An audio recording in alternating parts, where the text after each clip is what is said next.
Смартфоните са се превърнали в неделима част от нашето ежедневие. Постоянното им усъвършенстване налага и всекидневното разработване на приложения за тях.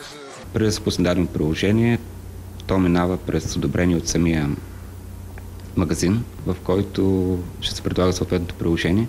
Като разбира се, магазина винаги може да откаже дадено приложение, ако не са спазени техните изисквания. За да използваме пълния капацитет на нашия смартфон, е необходимо да имаме колкото се може повече апликейшъни.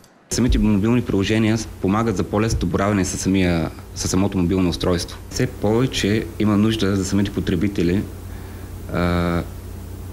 да използват различен вид мобилни приложения.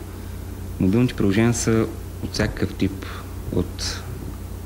като почнем от забавление до бизнес, като навигационни системи вече все повече се използват самите мобилни устройства със съответното мобилно приложение.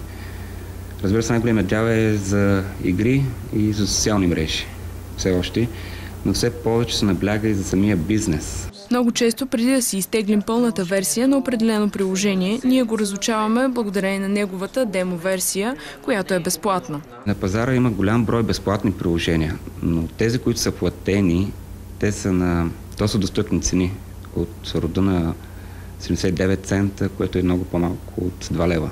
Палитрата от приложения за смартфон обхваща от късметчета за кафе до промени на фондовата борса.